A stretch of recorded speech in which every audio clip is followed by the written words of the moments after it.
마라나타 워십에 오신 여러분을 환영합니다. 네, 잘 오셨습니다. 우리 서로 한번 인사하실까요? 우리 주님 곧 오십니다. 우리 주님 곧 오십니다. 우리 주님 곧 오십니다. 한번 더 합시다. 우리 하나님 선하십니다. 우리 하나님 선하십니다. 아멘.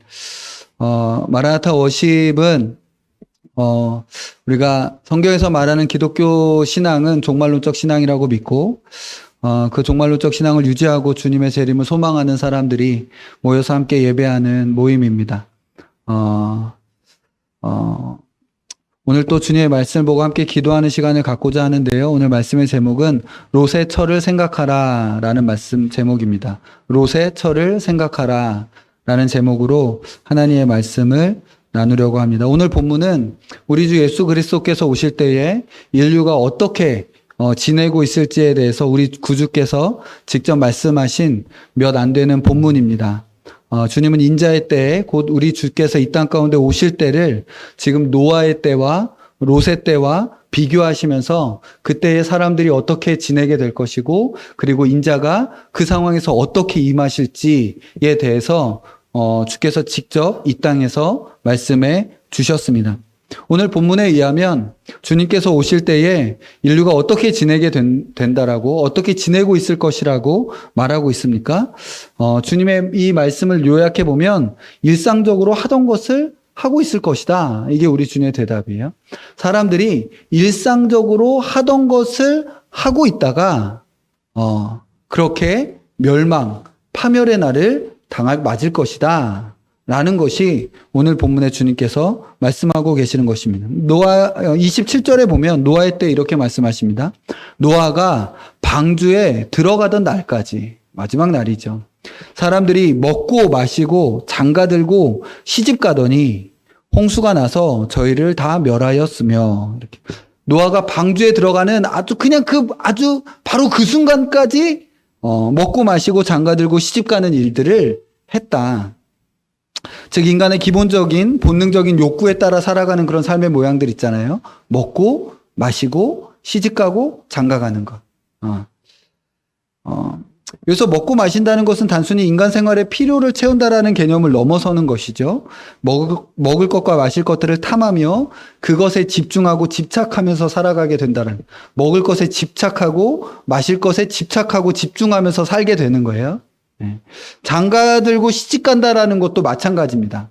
지금 하나님 없이 그냥 당연히 하나님 안에서 먹고 마시고 하나님 안에서 정상적으로 시집가고 장가가는 일들이 있죠. 그것 자체가 잘못됐다라고 말하는 게 당연히 아니죠. 그러나 지금 초점 자체가 장가들고 시집가는 것들에 아예 그냥 다 집중하고 집착된 상태, 하나님을 제거하고 하나님 없이 자기 소견과 욕구에 옳은 대로 그냥 자기가 원하는 대로 욕심과 욕망에 따라서 살아가게 된다. 그때까지 그냥 그렇게 살고 있을 것이다 라고 말하는 거예요. 그렇게 살아갈 때 홍수가 갑자기 임한다는 것이죠. 롯의 때는 어떻습니까? 28절 또 롯의 때와 같으리니 사람들이 먹고 마시고 사고 팔고 심고 집을 짓더니, 먹고 마시고 사고 팔고 심고 집을 짓더니 이렇게 말씀하고 있습니다.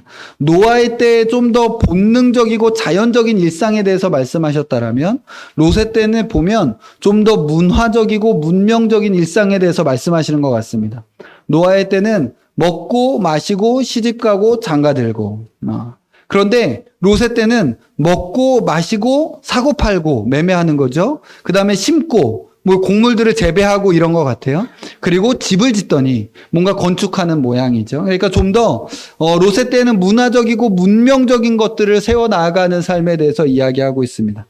그래서 주님께서 인자의 때에 어떤 일들이 일어날 것이다라고 말씀하시는 것은 생육하고 번성하고 문화와 문명이 발달하고 성장하는 그런 일상적이고 매일 반복적인 것처럼 보이지만 한편으로는 어떻게 해요? 사람들이 점점 그렇게 먹고 마시고 시집가고 장가가고 그리고 사고 팔고 심고 건축하면서 정복하고 승리주의에 도취되고 점점 그렇게 확장되어지는 정복주의적인 삶들, 그런 것들을 일상으로 하여 인류가 살게 될 것을 말씀하고 계시는 것입니다. 그런 거예요. 마치 우리의 때를 보는 것 같죠. 모든 자연적인 본능과 그런 종류의 일상들과 문화적이고 문명적인 것들이 점점 확장되고 잘 되어가고 뭔가 일상적으로 계속 돌아가는 것 같지만 잘 되어가고 있는 그런 종류의 삶들을 살아가게 될 때에 주님께서 오신다라는 것입니다. 노아의 때처럼 롯의 때처럼. 노아와 롯을 지금 주님께서 구별하셔서 말씀하시는 이유는 무엇이냐면 바로 한순간에 파멸이 왔다라는. 노아의 시대 때도 그렇고 롯의 시대 때도 그렇습니다. 파멸은 예기치 못하게 사람들이 그냥 일상 가운데서 그 삶을 승리주의에 도취돼서 살아가고 있을 때 갑자기 파멸이 하루아침에 왔다라는 거예요. 그냥 눈 깜짝해서 눈 자고 일어나니까 파멸을 당하고 있는 것이죠. 한순간에 하늘이 열리고 땅에 깊은 샘들이 터져서 물이 솟아 땅들을 다 덮어버렸고 한순간에 하늘에서 불과 유황이 비처럼 내려서 소돔과 고모라를 다 태워버린 것처럼 인자의 때에도 바로 한순간이다. 그냥 계속 그 삶을 살아갈 텐데 반복적으로 계속 그 삶이 영원할 것처럼 살아가고 있는데 갑자기 한순간에 주님이 쑥 하고 들어오시면 끝나게 된다라는 것이죠. 지금 그걸 하고 있는 장가 들고 시집가고 올림픽하고 월드컵하고 축제하고 즐거워하며 먹고 마실 때에 갑자기 한순간에 파멸이 오는다. 그런데 이런 일상에 취하지 않고 이런 일상에 마음 빼앗기지 않고 살았던 사람들이 있었습니다. 그 사람들이 바로 노아요 롯입니다. 이들의 공통점은 무엇입니까? 어떻게 이 파멸의 때에 노아와 롯은 그 파멸로부터 건짐을 받을 수 있었습니까? 이 사람들은 뭐가 달랐습니까? 뭐가 달랐냐면요, 경고를 받았어요. 경고를 받았어요. 경고를 받은 거예요. 노아는 하나님께서 물로 심판하실 것이다 라는 것에 대한 경고를 받고 준비했죠. 롯도 성을 떠나라고 하나님께서 이 성을 심판하실 것이다 라는 경고를 받고 그리고 그 성을 떠났죠. 이들의 특징은 경고를 받고 그 경고에 순종했다는 것입니다. 경고를 받고 그 경고를 무시하지 않은 거예요. 에이, 그런 게 어딨어. 아, 뭔 소리야. 뭐 그런 게, 뭔 소리야. 어떻게 지금. 산꼭대기에다 배를 짓고 있는 거예요. 잘 지내고 있는데 갑자기 성을 떠난다. 지금 갑자기 뭐가 하늘에서 뭐가 여기 갑자기 파멸이 온다라는 거죠. 아니, 멀쩡하던 성이 갑자기 무슨 파멸, 뭐 적이 임한 것도 아니고 군대가 지금 오고 있는 것도 아니고 뭔 소리냐. 근데 이들은 경고를 받아 피하는 거예요. 순종한 것이죠. 주님은 그렇게 지금 경고하고 계시는 겁니다. 인자의 때에도 이러하리라 라고 주님은 지금 경고하시는 거예요. 근데 지금 이 세상에는 그 경고를 듣고 순종하는 자들이 있고 경고를 무시하는 자들이 있는 것이죠. 사람들이 먹고 마시고 시집가고 장가들고 사고 팔고 심고 건축하는 이때에 주님께서 지금 오시고 계신데 그날이 하루하루 가까워지고 있는데 그것에 대한 경각심이 파멸의 날이 지금 오고 있는데 그냥 순환적인 사고 속에서 원래 인생은 이런 반복이야. 어제처럼 오늘일 것이고 오늘처럼 내일일 거야. 라고 말하면서 정신을 차리지 못하고 그냥 넋놓고 그렇게 살아가는 인생들에게 주님은 경고하시는 것이죠. 인자의 때에 이와 같을 것이다. 경고를 듣지 않는다.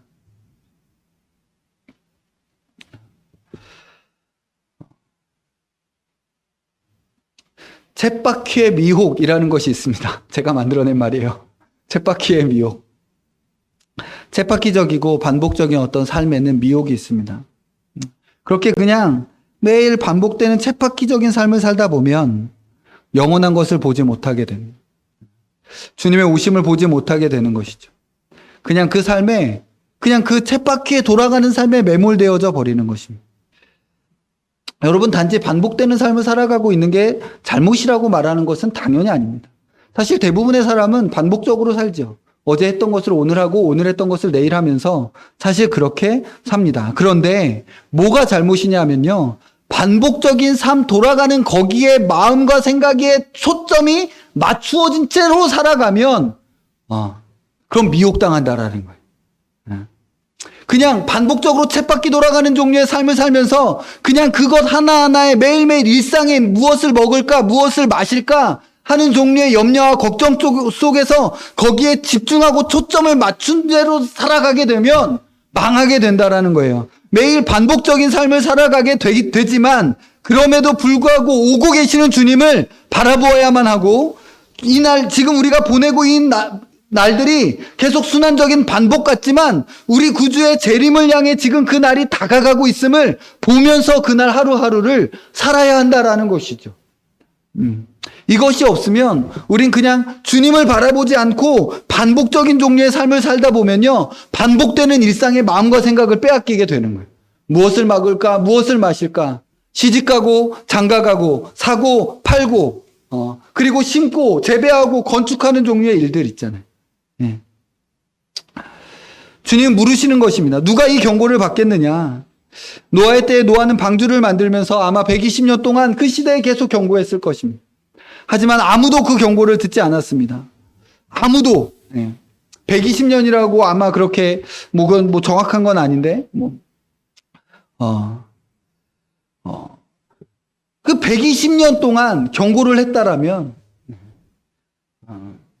그렇게 120년 동안 경고를 했음에도 불구하고 방주에 들어간 것은 노아의 가족들 뿐이. 노아의 가족들 뿐이. 노아의 가족들도 다 들어가지는 않았을 수도 있는 것 같아요. 그렇잖아요? 설마 딸들은 없었겠어요? 그렇잖아요. 그렇죠. 노아가 아들 셋만 있고 딸들은 없었을까? 라고 혹시 딸들이 있었을 수 있잖아요. 이건 저긴데. 못 들어가는 거죠.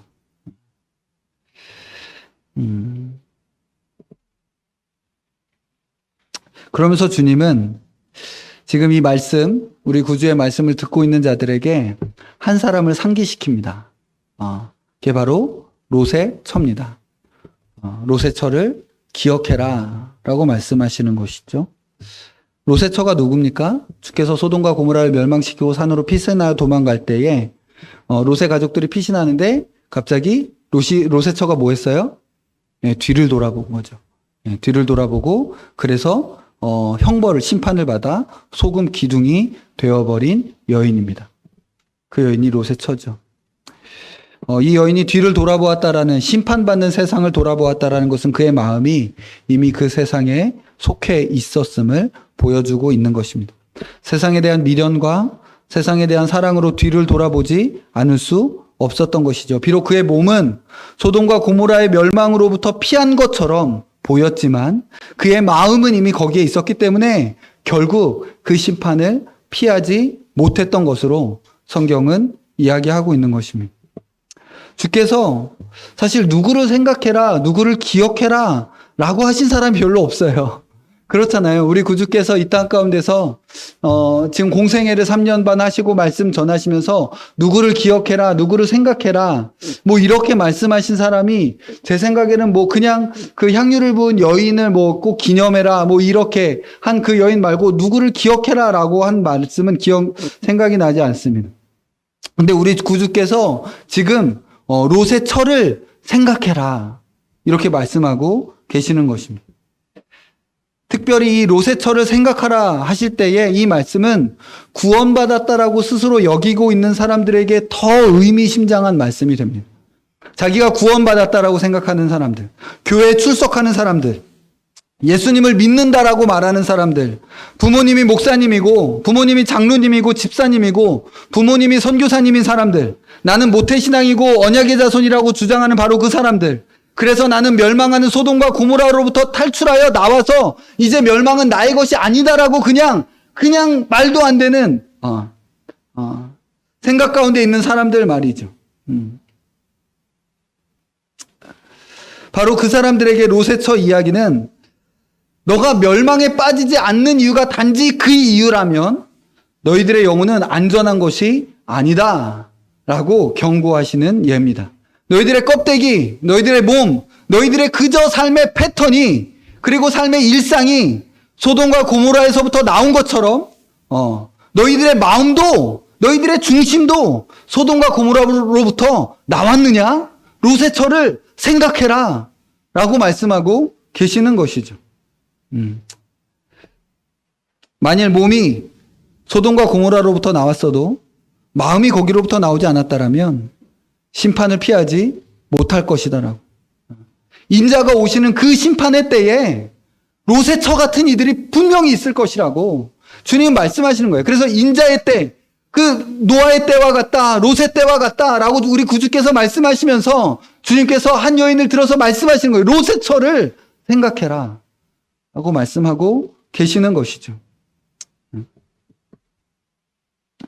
그러면서 이제 저희가 성경에 보면 장이 나눠져 있어서 이게 나눠진 이야기처럼 좀 여겨지는데요.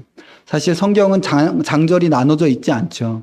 가끔은 이 장절이 나눠져 있는 것이 성경에 원래 이렇게 좀 이어져 있는 내용들을 이어서 생각하는데 방해가 되기도 합니다. 주님께서 이 이야기를 하신 후에 하나의 비유를 드시는데 오늘 우리가 읽은 본문은 아니지만 그 비유까지도 좀 봐야 됩니다. 그 비유를 이 말씀을 이해하면서 지금 그 비유를 읽으면 이 비유가 훨씬 더 풍성하게 알게 됩니다. 이해됩니다. 바로 신원하는 과부의 비유입니다. 이 이야기를 잠깐 하자면 주께서 낙심하지 말고 깨어서 기도해야 할 것을 지금 비유로 말씀해 주시는데 어떠한 도시 마을에 하나님도 두려워하지 않고 사람도 무시하는 재판관이 있었어요. 재판장이 있었는데 한 여인이 과부예요. 근데 이 과부가 매일 이 재판장한테 나와서 원수를 갚아달라고, 신원하여 달라고, 원수 갚아달라고 계속 간청하는 거예요. 근데 이 재판장은 뭐라 그랬어요? 아까? 하나님도 두려워하지 않고 사람도 무시해요. 그러니까 과부로부터 뭐 얻을 것도 없고 뇌물도 없고 뭐 간청만 하는데 들어주겠어요? 안 들어준다는 거죠. 그런데 과부가 매일매일 매일매일 와가지고 간청하니까 이 재판관이 나는 하나님도 두려워하지 않고 사람도 무시하지만 귀찮게 하니까 들어줘 버려야겠다 라고 해서 들어준다라는 거예요. 네. 그런데 그런 거 예를 드시면서 그런데 하늘에 계신 너의 하나님께서 신원하는 자의 기도를 들어주시지 않겠느냐. 깨어서 기도해라. 끝까지 낙심하지 말고 기도해라.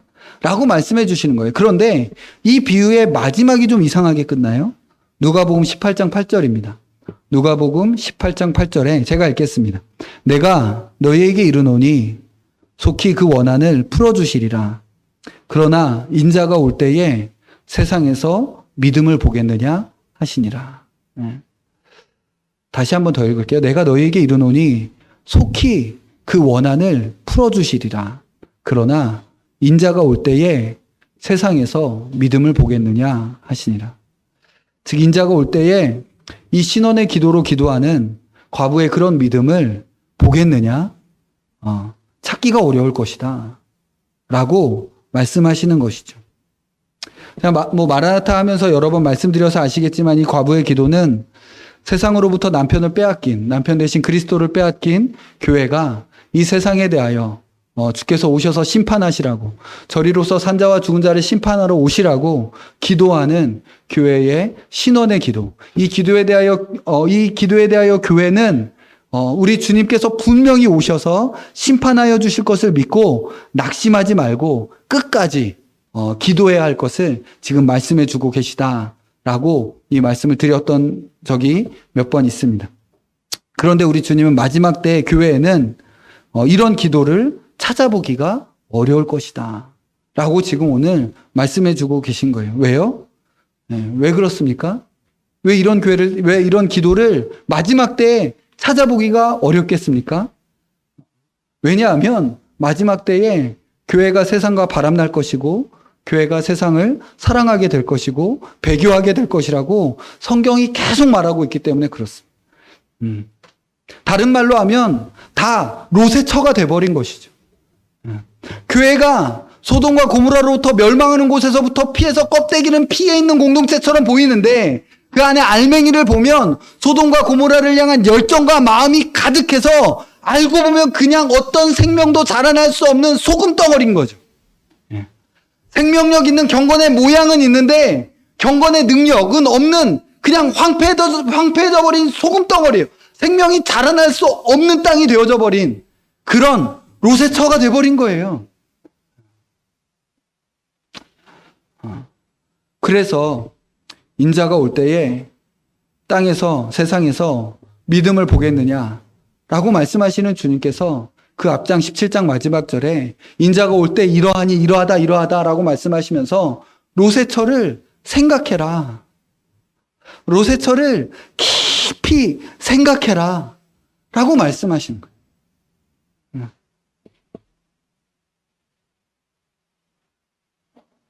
그러면 다른 말로 내가 지금 로세처로 살고, 내가 지금 로세처인가 로세처가 아닌가? 내 삶은 어떤가? 지금 내가 지금 껍데기만 나와 있는가? 내 중심도 같이 나와 있는가?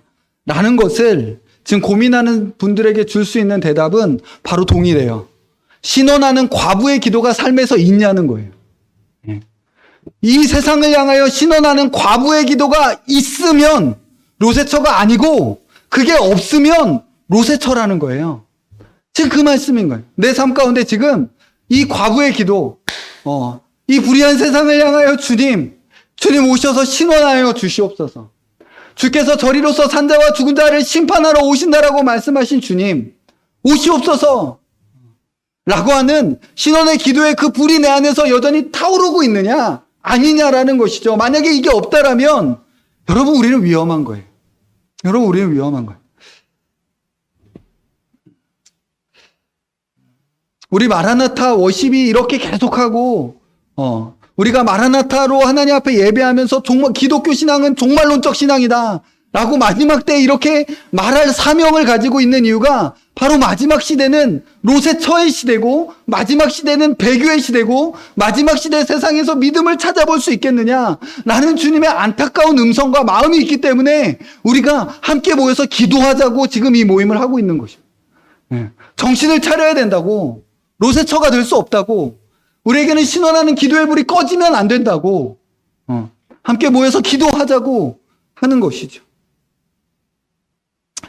노아의 때처럼, 롯의 때처럼 인자의 때에도 사람들은 먹고 마시고 장가들고 시집가고 사고 팔고 심고 건축하고 하는 거에 동일할 뿐만 아니라, 인자가 땅에서 그 믿음을 보겠느냐라고 하시는 그 말씀 안에서도 동일하여 정말 노아와 롯만 남은 것처럼 그냥 정말 적은 수의 무리들만 주님의 경고를 받고 순종하게 되는 것입니다.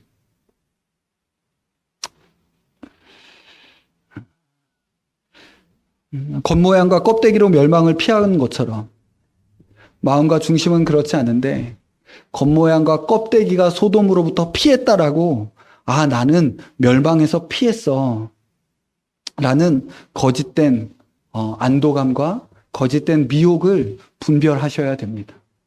지금 내가 롯의 처는 아닌가? 난 지금 계속 뒤돌아보고 있지는 않은가?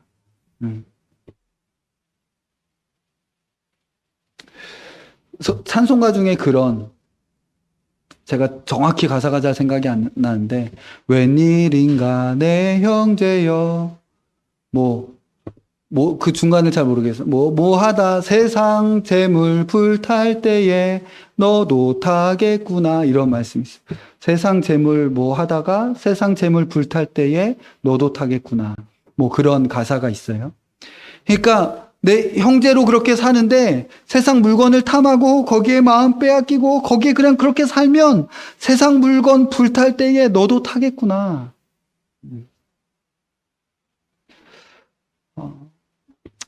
결국 세상을 사랑하고 세상에 미련 두고 세상과 바람나면 결국 그 소원하는 마음이 하나님을 속일 수가 없어서 소금 기둥됨에 심판을 피하지 못하게 될 것이라는 것입니다. 이제 말씀을 좀 마무리하고 기도하려고 합니다. 주님께서 특별히 인물을 꼭 집어서 이야기하신 로세처 이야기는 신기하게도 교회에서 잘 언급되지 않는 사건 같아요. 되게 약간 그렇잖아요. 뭔가 요나 이야기도 자주 들을 수 있는 것 같고, 다윗 이야기도 좀 골리앗 이야기나 여리고성 이렇게 무너지는 이야기나 이런저런 이야기들은 좀 약간 이야기 듣는 것 같은데, 로세처 이야기는 사실 뭔가 잘 안 듣는, 잘 자주 못 듣게 되는 이야기인 것처럼 신기할 정도로 좀 잘 로세처 이야기는 상기되지 않습니다. 그냥 저만 개인적인 것일 수 있어요, 이것은. 그런데 제가 보기에는 로세처에 대한 이야기는 교회에서 그 중요성에 비해 되게 상기되지 않는 이야기인 것처럼 사실 저는 좀 생각이 듭니다. 그러나 우리는 정신을 차리고 오늘 주님의 말씀을 새겨야 됩니다. 주님은 말씀하시는 거예요. 로세처를 생각해라. 우리 주님의 말씀으로 이 말씀을 여러분의 마음에 새기십시오. 우리 주님께서 말씀하시는 거예요. 로세처를 생각해라 라고 말씀하고 계십니다. 인자의 때가 점점 가까이 오고 있습니다. 우리 주님의 오신다는 그 약속이 하루하루 한 해 한 해 점점 가까이 오고 있습니다. 그날이 다가오는 것이 있죠. 다가오고 있는 것입니다. 여러 가지 힘든 일들과 지치게 하는 일들, 주님을 따르는 일들을 그만하고 싶은 마음들이 들 수 있습니다. 예, 당연하죠. 힘드니까. 예, 주님을 섬기는 것이 쉬운 길이 아니니까. 그러나 끝까지 정말 주님을 바라보면서 롯의 처럼 뒤돌아보지 않고 끝까지 주님 바라보면서 따라가면 그날에 영광 중에 다시 오시는 주님 우리와 함께 보고 기뻐할 날을 주실 것입니다. 아멘. 우리 함께 기도하고 찬양하겠습니다.